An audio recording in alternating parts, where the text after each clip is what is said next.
तो दोस्तों मेरा नाम है राहुल। स्वागत है आपका टेक्निकल वर्क यूट्यूब चैनल पर। दोस्तों आज की इस वीडियो में हम एक्सटेंशन बोर्ड को रिपेयर करने वाले हैं।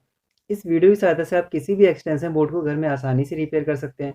तो चलिए इसे एक बार चेक कर लेते हैं। ये जो एक्सटेंशन बोर्ड है वो अभी वर्क नहीं कर रहा है, तो मैं आपको एक बार चेक करवा देता हूँ। देखिए यहाँ पर मैं इसके 3 पिन प्लग को लगा दिया मैंने, और यहाँ पर इसे चेक करने के लिए एक बल्ब होल्डर ले लिया है। देखिए यहाँ पर इसको चेक कर लेते। देखिए यहाँ पर जो बल्ब है वो जल रहा है, और यहाँ पर हम एक्सटेंशन बोर्ड में लगाते हैं। देखिए यहाँ पर ये जो एक्सटेंशन बोर्ड वर्क नहीं कर रहा है यहाँ पर। अगर आपका एक्सटेंशन बोर्ड किसी दूसरे टाइप का है तो भी आप इस वीडियो की सहायता से एक्सटेंशन बोर्ड को रिपेयर कर सकते हैं, या फिर फ्यूज के कनेक्शन को डायरेक्ट कर सकते हैं, या स्विच के कनेक्शन को डायरेक्ट कर सकते हैं। तो चलिए एक्सटेंशन बोर्ड को खोल लेते हैं। यहाँ पर मैंने इसके स्क्रू को पहले से खोल रखा है, और यहाँ पर सबसे पहले हमें कनेक्शन देखना है। क्या होता है, कभी कभार सॉकेट या स्विच में से वायर निकल जाती है, फ्यूज़ में से वायर निकल जाती है, जिसकी वजह से हमारा एक्सटेंशन बोर्ड वर्क नहीं करता है।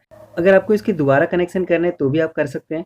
तो चलिए एक बार कनेक्शन को समझते हैं। यहाँ पर सबसे पहले देखते हैं, यहाँ पर जो ग्रीन वाली वायर है अर्थिंग के लिए होती है, और यहाँ पर देखिए सॉकेट के ऊपर वाले टर्मिनल पे कनेक्ट हो रखी है। जितने भी सॉकेट है उसके ऊपर वाले टर्मिनल पे इस वायर से कनेक्ट हो रखी है। ये अर्थिंग यहाँ पर डायरेक्ट है, और किसी किसी में अर्थिंग वायर कनेक्ट भी नहीं होती। नहीं भी हो तो कोई प्रॉब्लम नहीं है। अब यहाँ पर दूसरी वायर ये रेड वाली आपको दिखाई दे रही है, ये फेस सप्लाई के लिए यूज़ करते हैं। यहाँ पर देखिए ये फ्यूज़ के ऊपर वायर टर्मिनल पे कनेक्ट हो रखी है, और इसी के दूसरे टर्मिनल पे जो वायर कनेक्ट हो रखी है एक रेड वाली आपको ये दिखाई दे रही होगी। इससे होकर यहाँ पर ये फ्यूज़ से होकर यहाँ पर स्विच के इस टर्मिनल पे कनेक्ट हो रखी है, जिससे क्या है जो सप्लाई है वो फ्यूज़ से होते हुए स्विच में आती है। तो दोबारा देखते हैं यहाँ पर, जैसे कि मैंने अभी बताया, यहाँ पर जो रेड वाली वायर है वो सबसे पहले यहाँ पर फ्यूज के एक टर्मिनल पर कनेक्ट रहती है।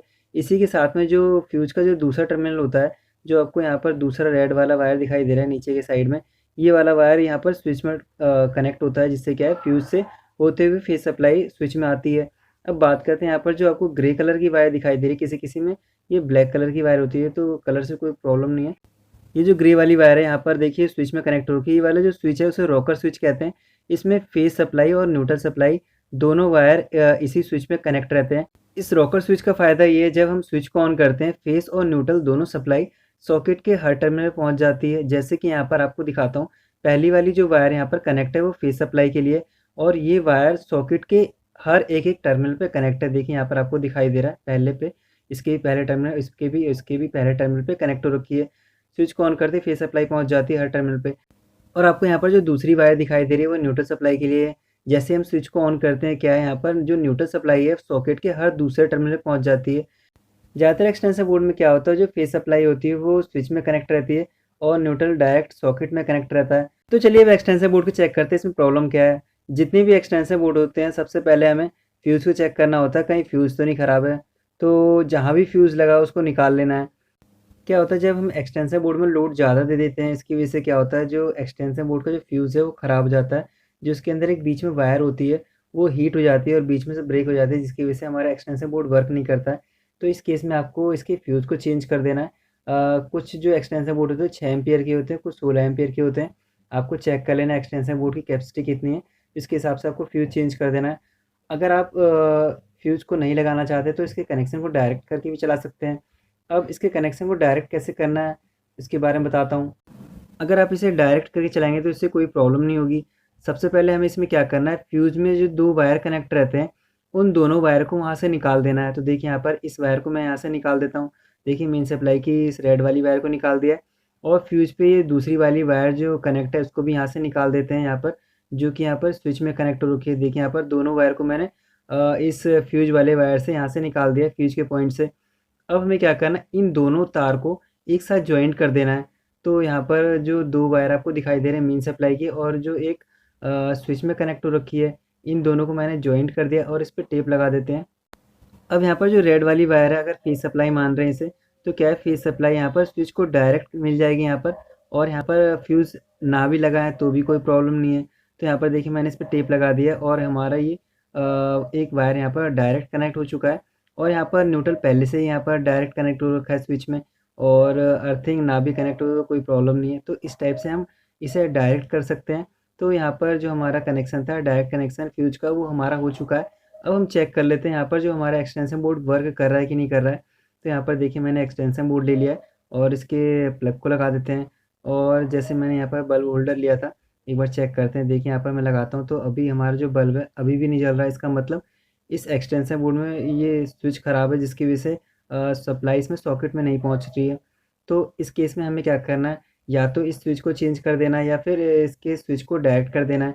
तो यहाँ पर अगर स्विच नहीं मिल रहा तो आप इसके स्विच को डायरेक्ट भी कर सकते हैं।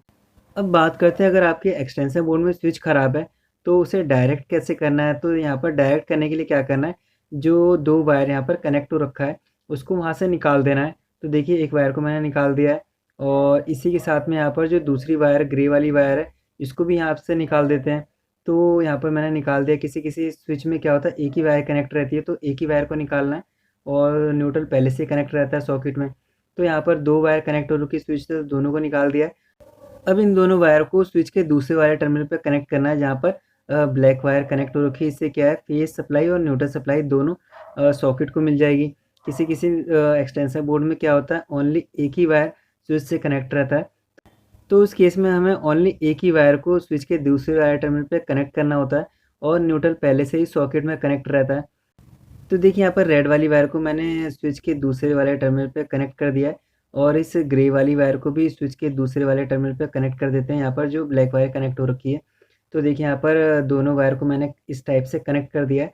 अब हम इसे चेक कर लेते हैं कि हमारा जो एक्सटेंशन बोर्ड है वो वर्क कर रहा है कि नहीं कर रहा है। तो देखिए इसे चेक करने के लिए मैंने एक्सटेंशन बोर्ड ले लिया है। अब इसके प्लग को लगा देते हैं। देखिए जैसे प्लग को लगाया यहाँ पर जो इसका स्विच है वो वर्क करने लगा। यहाँ पर लाइट जल रही है बट यहाँ पर कम जल रही है, इसकी वजह से पता नहीं चल पा रहा है। तो इसे चेक करने के लिए देखिए बल्ब होल्डर ले लिया। अब यहाँ पर वायर को लगाते हैं। तो देखिए यहाँ पर जो बल्ब जल रहा है। अब दूसरे वाले सॉकेट पे लगाते हैं। तो यहाँ पर देखिए जैसे मैंने दूसरे सॉकेट पे लगाया यहाँ पर वर्क कर रहा है और तीसरे सॉकेट पे लगाते हैं। देखिए यहाँ पर जो बल्ब जल रहा है, इसका मतलब हमारा जो एक्सटेंशन बोर्ड है ठीक हो गया। इसमें क्या था, स्विच की प्रॉब्लम थी जिसे हमने डायरेक्ट कर दिया है। तो इस टाइप से आप भी दोस्तों अपने एक्सटेंशन बोर्ड को रिपेयर कर सकते हैं। अगर फिर भी आपको अपने एक्सटेंशन बोर्ड को रिपेयर करने में प्रॉब्लम आ रही है तो आप कमेंट करके पूछ सकते हैं। दोस्तों अगर आपको ये वीडियो पसंद आई तो प्लीज़ इस वीडियो को लाइक कर देना। अगर आपने मेरे चैनल को अभी तक सब्सक्राइब नहीं किया तो प्लीज़ मेरे चैनल को सब्सक्राइब कर देना। इस बेल आइकन को प्रेस कर देना जिससे नई वीडियो की नोटिफिकेशन आपको सबसे पहले मिल सके। मिलते हैं आपसे नेक्स्ट वीडियो में।